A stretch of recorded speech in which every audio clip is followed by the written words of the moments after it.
Welcome, and thanks for taking the time out of your schedules to participate in this. We learned last year, instead of doing it in person, this just worked well for people's schedules and childcare issues. So again, go ahead and hop on and off as you need to. Just know that it will be recorded and uploaded to our website within the next 24 hours as well. So this is the parent orientation for new families, and some of you, like you said, you may have been here, but it's been a couple of years and there's just so many changes that have taken place in the last 2 years that are great changes or changes that were forced upon us to continue to meet licensing and the church council's recommendations. So I'm going to just dive in because we have an hour or less, because then I have 2 more orientations after this. So we're going to go right to the next slide and introduce you to our amazing teachers that will be with your kids this year. If you are in the Tuesday, Thursday, 9 a.m. blue room, you will be having Miss Jessie and Miss Alyssa. They are both past parents and have been with us. Jessie is celebrating her 6th year, and Miss Alyssa, this will be her 2nd year as a full-time teacher.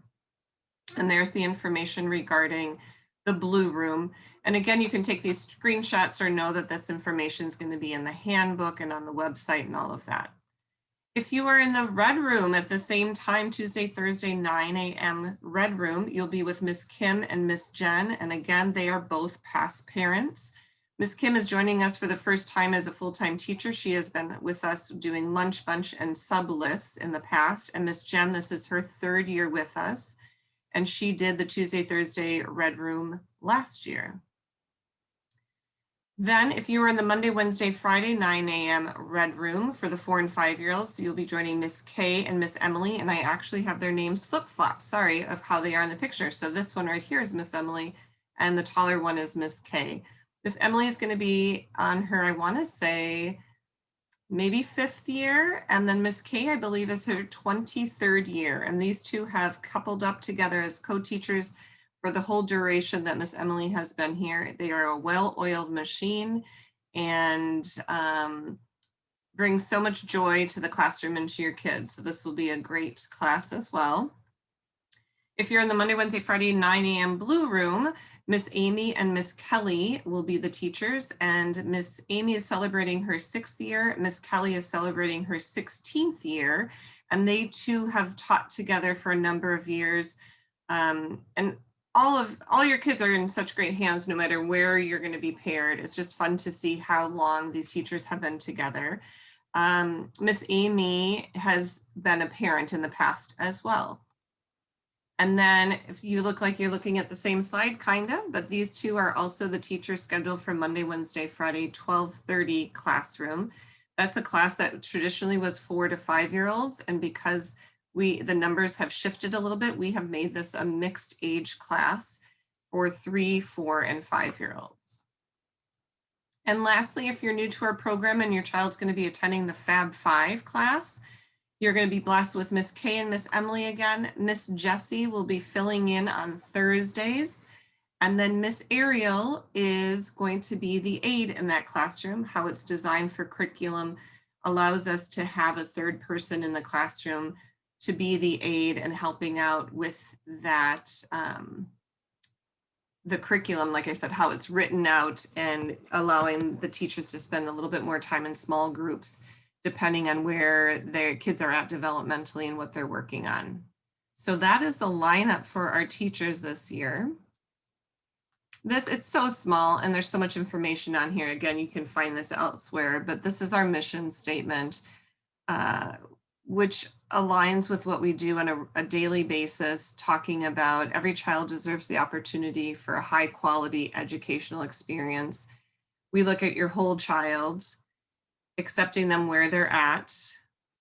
Our biggest thing, which is also on the website through one of the videos we made last year, is that our philosophy is that we learn through play. Play is so important to us during preschool time, and how much we learn through that amazes me. We incorporate our Christian faith in those practices as well. And a big piece is that we rely on you as partners in your child's learning and development, especially during this time, especially during this week's announcement. We lean on you as partners, and hopefully you lean back into us, knowing that you're their first teachers, and we just want to share that journey with you. So we again appreciate you being here with us. The curriculum we use here at Shepherd's Flock Preschool is called Creative Curriculum. And so it again is that structure that we learn through play. So we touch on all these areas as we are here, even if it's just 2.5 hours that your child is with us. The amount that happens in those 2.5 hours is so great that you'll be amazed by even November when we have our first conferences of what your child has already learned. So that social and emotional well-being is always highlighted during our day with them. The gross motor and fine motor. I think most of you, if you've been through a tour with me, I've showed you the outside space, the gym space, and our playground space. And that gross motor time is built into that 2.5 hours or more that they're with us. It's so important for us to be able to do our body well and wiggle and move and dance and be silly, but also working on teamwork and 1 to 2 step directions. All of that's built in. Language and literacy, mathematics, science and technology, creative art, and social studies all happen within those lesson plans. So this slide was just added just today. So we're talking about our masking policy. All of you should have received a letter from Pastor Dan. I sent on his behalf today just to talk a little bit more about some of the questions that were brought up throughout the week. Let me know also through email or directly to Pastor Dan if you have further questions. So the masking policy that's in place should be worn indoors by all of us at any point that we're inside, regardless of our vaccination status, until further notice. We do not need to wear masks when we are outdoors. With that being said, we are on a nature preserve that allows us to use the courtyard, our tree stump area, the bridge, the gazebo, the nature path, and our playground. And so we will be trying to, for sure, spend time outdoors, but maybe even a little more time outdoors than is typical in the fall, just because of the masking policy for the littles. And so with that said, if we're studying apples or trees or leaves and all of these things that are so great to us in the fall time here, we will just be doing a little bit more creative curriculum planning to allow that time to be spent a little bit more extended outdoors. I put on this link too for more information. There's some good information out there about selecting the right mask, how to wear the right mask, cleaning your face covering, all of these things for recommendations for the ages 2 and up that they're recommending. And the bottom, masks will be hung on hooks during snack time. Your child will have their own little cubby mailbox as well as a hook with a number that corresponds to their mailbox. And so as they get to learn that routine of hanging up their backpacks and gathering their mail to put in and washing hands to join the class before they start to play, they too will learn that right before snack time, they'll be asked to go and hang up their masks on their hooks, wash their hands, have snack. We are going to try to separate the children a little bit more for spacing during that time. And then they'll wash their hands again after snack, which they typically would do. And then they'll go back and with help be able to get their mask and put that back on. This came off a website that I was looking, not that you maybe don't have a mask already for your child, but these were some of the top 10 masks that they recommend for children that had gotten good reviews and fit well for your child's face. So those are some of the recommended masks. All right, so to go back to our program schedule, this is just a typical outline of what will happen. Sometimes the order changes, sometimes they start outside, sometimes they end outside, but in general, this is what your child is going to be experiencing during their time with us. So we always have a welcome time, a free play, and a sign-in time. We always will touch on the first circle, so that's when we're going to have our opening prayer. During your Meet the Teacher and Hello Days, you're going to get a bundle of information, and one of them is going to be a packet that has some of the prayers that we sing or say with your children. So it'll be a great chance for you to start to learn those with your kids before school starts, and then you're aware of what we're doing as well. So there's an opening prayer. We typically do a hello song, and then it will be the introduction of the weekly theme. So if it's apples, we will perhaps have a song and a book and some fun facts or kind of a show and tell with apples. It might be that we are cutting an apple one way and cutting it the other way so they can see the difference in the star that it makes. We might be talking about sizes of apples, colors of apples, sorting and doing some of those kind of modeling activities. And then we usually split up into some learning stations. So all those pieces on the learning station would touch on that weekly theme. And so we might be painting with the apple if we cut it one way with the art. We might be, again, sorting by sizes or colors. We might be doing an apple game or an alphabet game with apples. We might be putting apples in different solutions to see what happens to them for the science experiment. We might be taste testing and so on. The second circle that we do also touches on that theme. So there might be another story, another fun music and movement. And we also do the sharing bag, which we'll get into in a little bit during that second circle. We always feed your kiddos when they're here with us at school. And so you should have received your first snack schedule with the September newsletter, as well as the September calendar. So you'll always get a monthly snack calendar to make sure of what we're serving. If there's anything that your child, especially those with allergens, are not able to eat, that's what's going to be gone over next week at the Meet the Teacher, so we can make sure we have alternates in place for them. Again, that large motor will always happen. Gym outside time, it might be stations in the gym, and it might be a organized game that we're teaching as well about taking turns, 1 to 2 step directions, teamwork, and then dismissal. So we pack a lot in those 2.5 to 3 hours that they're with us. For school dress, we always want to dress for play, including teachers. We get dirty and it's great. We get paint on us and it's okay. It should come out. We buy certain paints and finger paints and all those things with that in mind. So with that said, we really need their toesies covered. So we want to have closed-toed shoes. And Crocs, people will ask about Crocs. Crocs are fine if they fit well and they can have the strap around the heel, but we do have to have them have socks on. I don't think it says that on this particular one, but socks need to be worn at all times. So if they wear the socks with the Crocs, that's fine. Tennis shoes are really honestly the best way to go. So just keep that in mind. We do want you, especially when it comes to the jacket season and winter season, label all outdoor clothing.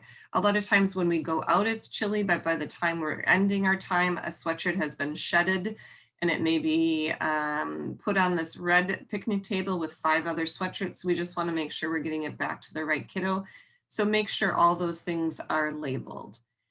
We do ask for a larger size backpack. Some of the small backpacks just don't fit a lot of things in there. So I'm not talking large that it's bigger than your child, but large enough that they're going to be able to have the extra change of clothing in there, as well as putting in their treasures that they're going to be making and bringing home from school. So just one that fits well for them, and it allows us to have those papers to go back and forth.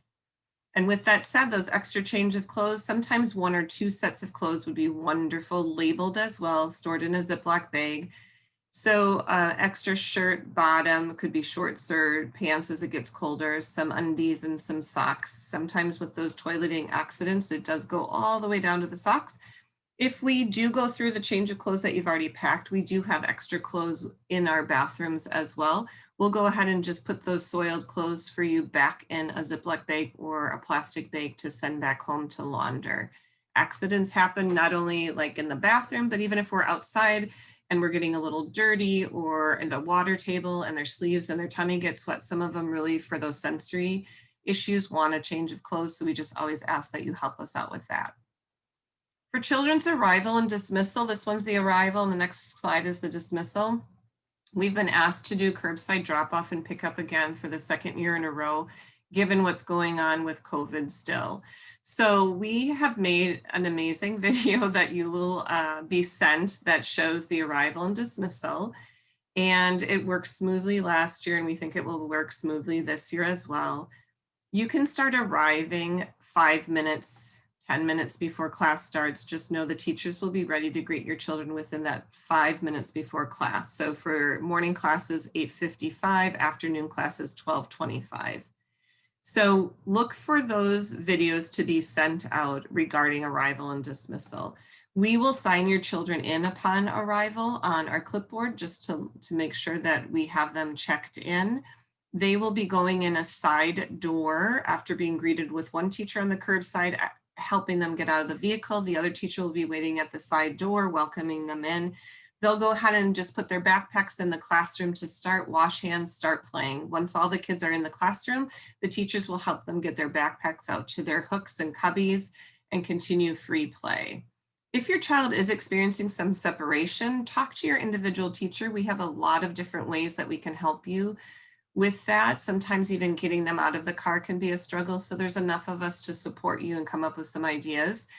If coming in curbside or drop off becomes an issue or time constraint because you need to get another child off to a grade school by a certain time, or you need to pick them up by a certain time, talk to the teachers and talk to me. We're super flexible. If we need to have you come a little bit earlier or a little bit later, we can work with that. We don't want you to be late to the next thing that you need to be doing. So just know that we're flexible with that and can help you out. So then with dismissal, they'll wash their hands and gather their coats and backpacks, and we're going to escort them out. It worked well again, weather permitting, into these little groups that wait. Each family will get a card, a laminated card with their child's name, either in blue or red, to correspond to what color class they're in or classroom. And then that way we ask you have it in the front window area or on the side window that you'll be pulling up with, just because it's easy for us then to see 2 or 3 names ahead and kind of get those kids staged and ready to go to, as soon as you pull up, get them into the car. Big thing that we ask you to do is we're not in charge of buckling your child into their car seat for liability. So once they're in your car, we just ask that you pull into one of our parking spots and then get out and safely secure them before you leave the parking lot. It's important for us to make sure the right kid is going with the right family. So it's important when you filled out your registration that we know who the authorized pickup people are. We get to know you obviously very quickly, but if it's Grandma Shirley that's picking up all of a sudden one day and she is on that authorized pickup list, we will ask for ID until we get to know Grandma Shirley. So just know that that is something we would ask for those extra people that will be picking up, to have that ID ready to show. If you're going to be late, running late to either pick up or drop off, the Seesaw app that we are going to be using for our communication is a great way simply to message your teachers. They get that more quickly than a phone call to the classroom or an email to their computer. So the Seesaw is the perfect way just to say running 10 minutes late, again, both for drop off or pickup, or if you need to pick up early, all of those things. With absences, if your child will be absent for any reason, if it's sickness, if it's vacation, doctors, whatever it would be, you can certainly give me a call or send me an email. But the best way, again, is to simply contact the teachers through Seesaw. Then that information gets relayed to me, and then we don't miss that your child won't be there. School calendar and cancellation. The preschool does follow the Prior Lake Savage School District calendar. I said closely, I should say a little loosely. Most of the holidays and days off and weather closings will align. There is a couple days that we may be in session that they're not. So on the website, I put that there under handbook and forms. The calendar has been uploaded, so it has a better sense how it will align if some of you share older siblings in that district. So just take a peek at that and get that either printed off, downloaded, whatever you need to do. And then that way you have it maybe hanging in a cupboard and keeping track of those. Again, a great way too is that every month I do send out the monthly calendar, so you're tracking that. Parent-teacher conferences happen twice a year. We do one in the fall and one in the spring. The one in the fall is November, and the one in the spring, I want to say, I should have looked this up, I want to say it's March. So we do a quick little conference. The fall one is more about how are they acclimating to preschool, how are they doing with some of the assessments, how are they working with the other kids in the class, all those kinds of things. And then by the spring one, it's more about how are they doing to move on to either to kindergarten or the next year's preschool class. At any point, a teacher or you may request a conference, though. If there's some things that come up during the year that need to be addressed sooner than a conference time, by all means, talk directly to the teacher or myself, and we will absolutely accommodate that and make that happen. We used to have the YMCA as one of our partnerships, and that is kind of on hold right now, but McKenna Crossing is to the east. If you're looking, sorry, well, let me say it differently. If you're looking at the front door of our school, they are to the left, but to the east of the building.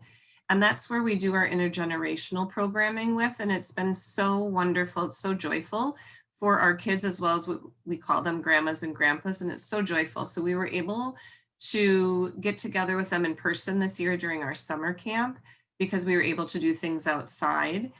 And we're hoping to do lots of those things this fall, weather permitting. So we do have some specific things planned between September and December in hopes that we can continue with them. So there'll be a nature scavenger hunt. There's going to be some art projects that we'll do. The classes rotate through their time with them, so not every class will see them in September, but just know that every class does have a rotation through to have that experience with them. It's something I think so unique and wonderful that we have with them. They love, and so do the kids, the Halloween parade. So that will be something we will continue for tradition. So just you'll get more information about that, but that's a great partnership with McKenna Crossing. The field trips we have, we at this point are not doing anything off-site. Like last year, we're going to do everything on-site, but we wanted to make sure that we have some fun enrichment programs coming to us. So this year, for sure, in October, we have Three Rivers District out of Richardson Nature Center. Their naturalists will come and do some programming with us. We're trying to figure out which specific programming we're going to have them do. Last year, it was about bugs and what lives in the water and taking pond samples and things like that. So that's something we're doing. We're having a magician that was here this past year that was well received during our Spirit Week in January. We have the High Touch, High Tech Science shows, which we've had a partner with them for many years. They're coming in March to do some weather and space science shows with us. And this is a new one, Peace Bunny Island. So we're going to do some intergenerational things with Peace Bunny Island with McKenna, but they also have a STEM program for preschoolers.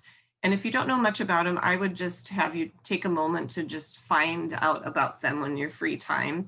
But it was started with some teenagers. Literally, there is an island that they train bunnies to be comfort animals. And so we're hoping to do a STEM program with them sometime this year as well. Other programs can be added. We were able to have the Raptor Center last year, Hokakata Tea, with our Native American neighbors come and do some storytelling and show and tell. So there'll be more things scheduled. You'll be privy to that, obviously, but this is what we have right now scheduled. Tuition, again, there's a lot on this page. The gist of it is tuition is due the first of each month. So that was yesterday. September is a little bit more lax because we haven't even started classes. We ask that tuition is paid by the 10th of the month. Otherwise, there is a $20 late fee that will be charged.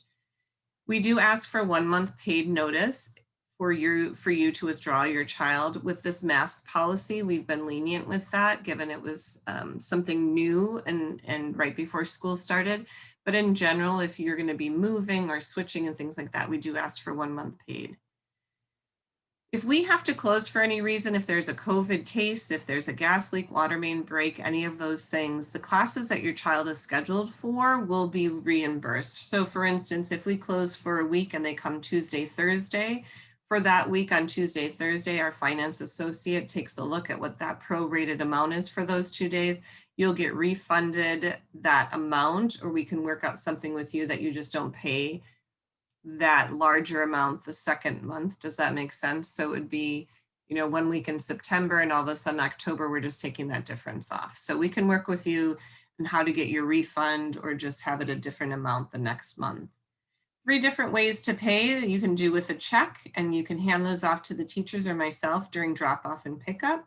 You can go online under our preschool tuition and set up an auto pay. That way you won't miss and ever run into that $20 late fee if you choose to do it that way. Otherwise, it worked well last year. I have a Square. that I can literally come out to your window of your car after you've done drop off or before pickup, and I can take a square payment and take care of it that way as well. Just a reminder, excuse me, this is the monthly tuition for the classes in our half-day program. This is the annual fee that's due in September as well. It's a $100 flat fee, but it does cover the snacks for the whole year. It covers all of our field trips that we have on site, may hopefully off-site, and it covers a school t-shirt fee. For those that have school t-shirts from the years before, you guys are all new, so it's not relevant to that. But if you do have a t-shirt for then the following year, we can work with you as if this $10 can be a donation or to get a new size. Parent communication, you should have already received that first newsletter, calendar, and snack calendar. I sent it through email, but typically I'm going to be sending it not only through email, but also through Seesaw. Seesaw, I also do a peak of the week. Every Sunday evening, a Seesaw message will come out for just different things to be aware of that are happening for this week coming up. So different things to remind you of if it's chapel for that week and wear a school t-shirt, if it's school pictures, whatever it would be. Every Sunday you are going to get a little announcement from me. It might be something really fun that's happening in the community, and I'll give you a link to that. It might be some fun pictures we've captured at school. So whatever it is. We tend to over communicate because I think it's so important, again, to be those partners in your child's education. We do have a Facebook page. If some of you are not on there, I suggest that you go and check us out.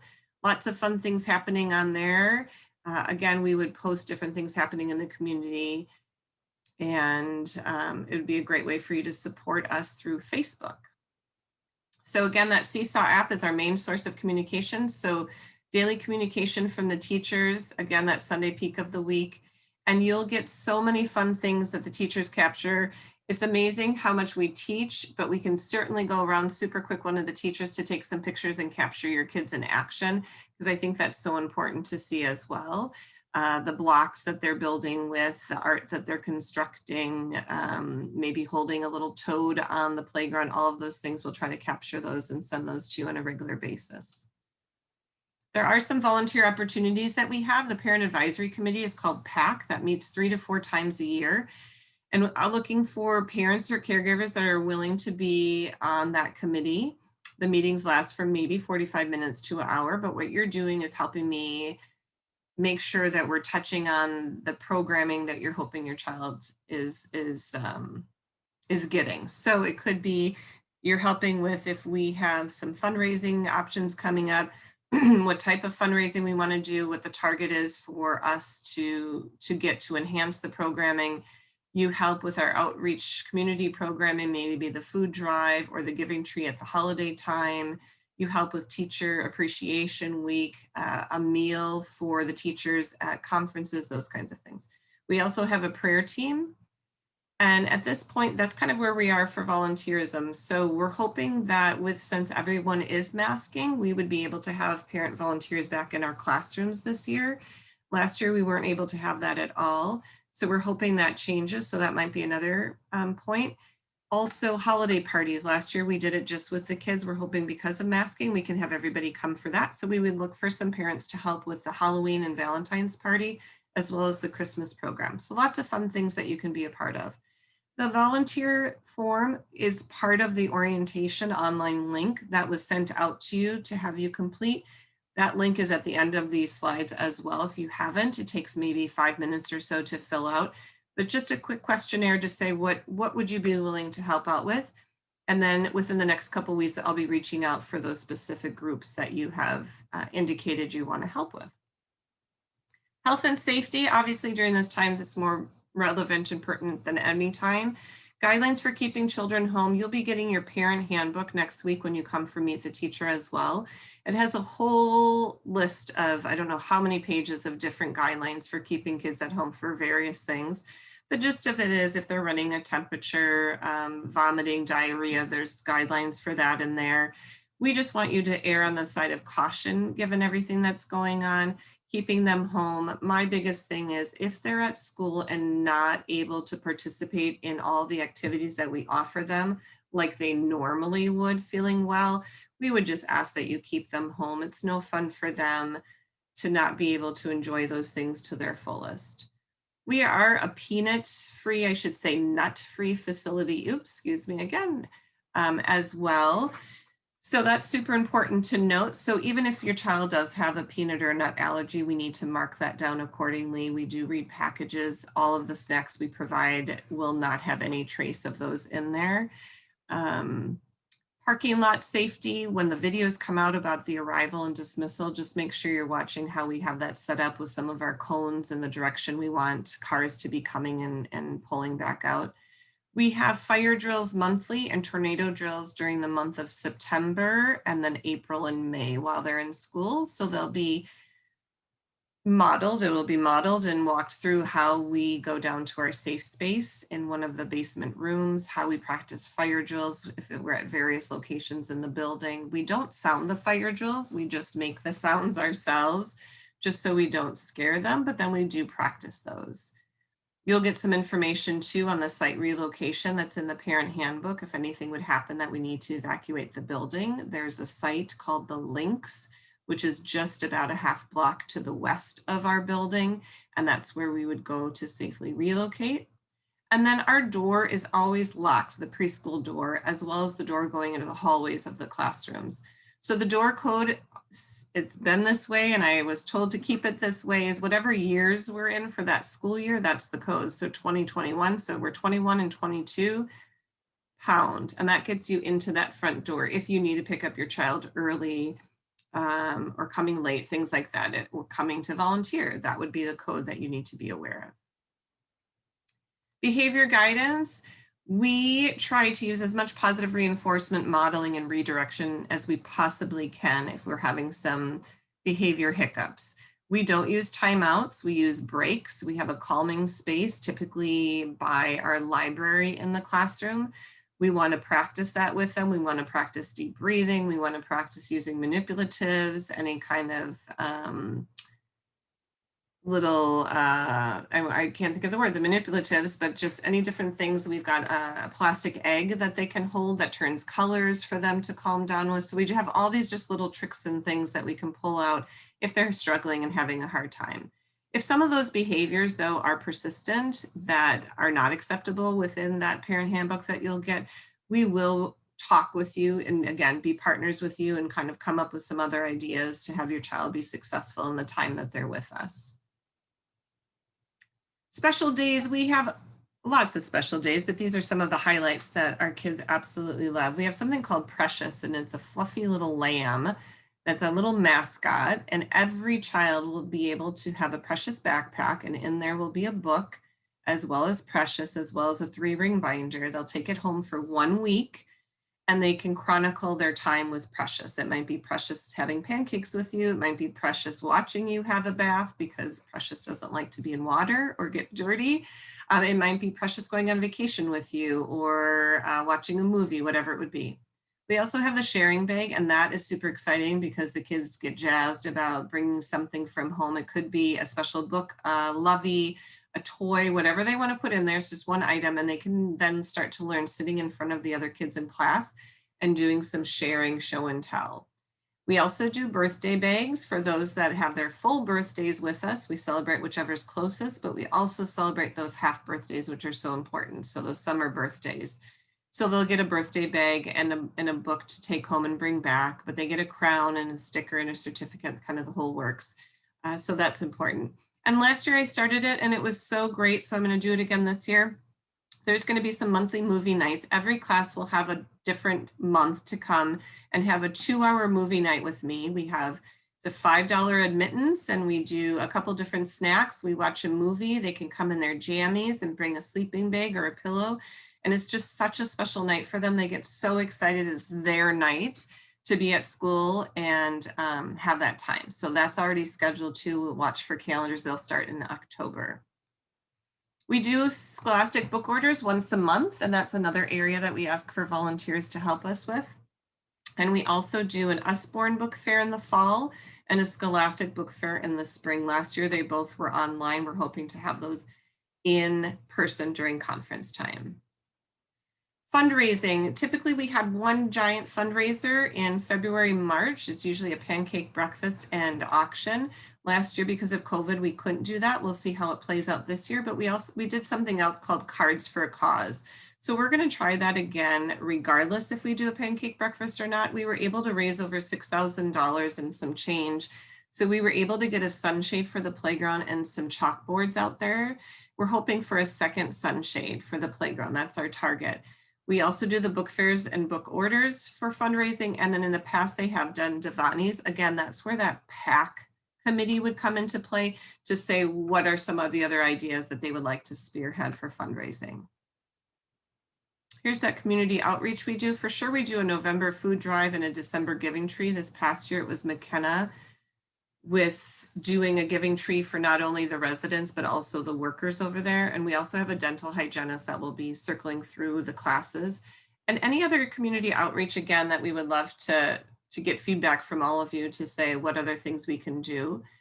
During Community Helper Week, we typically ask for parents with various backgrounds to come and share some of those things with us too. It could be if you're a farmer or a nurse or a hairstylist or whatever it would be, even a stay-home mom or dad that you'd like to come and just share some things with the kids, let us know.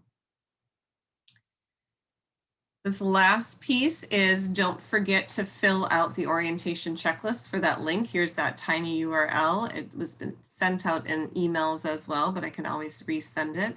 But the goal is to have it filled out by Sunday, so then I can start kind of compiling that list of all of you that are willing to do various things and get those solidified by the end of September so we can start the school year with those in place. And the last slide would just be for questions. I go through that kind of fast. A lot of this information, again, will be highlighted in the handbook that you'll be receiving next week, as well as some other forms that go over for Meet the Teacher. But now it is time for any questions.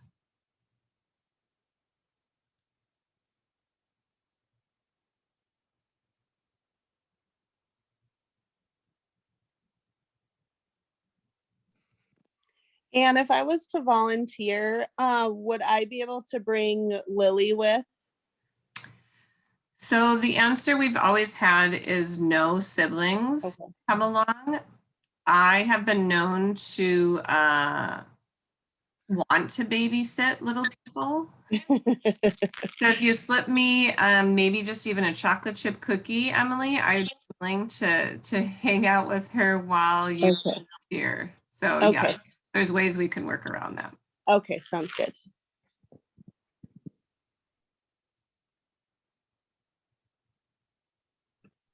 What about for the Hello Days and the Meet the Teacher? Our little baby, can I bring her for, like, if I have Margaret, is that okay? Is she sleeping right now? Because she seems a little off-centered. She's just cuddling. Oh, sweet.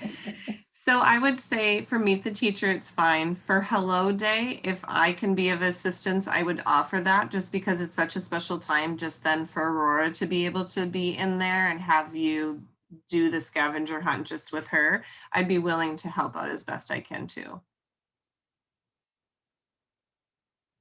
All right, well, if there aren't any other questions, I'll go ahead and just sign off. No, again, this is recorded, so it'll be put on to the website. And then I think we should be all set for Hello Day. The classroom's got already job sticks with the names. The cubbies all are already. We're just super excited to have you join us, being able to pivot with us this week and still support us, making sure your kids are safe. I know one of the things that came up were just, again, mask breaks, and just know, again, outside they won't have those on, obviously for snack time.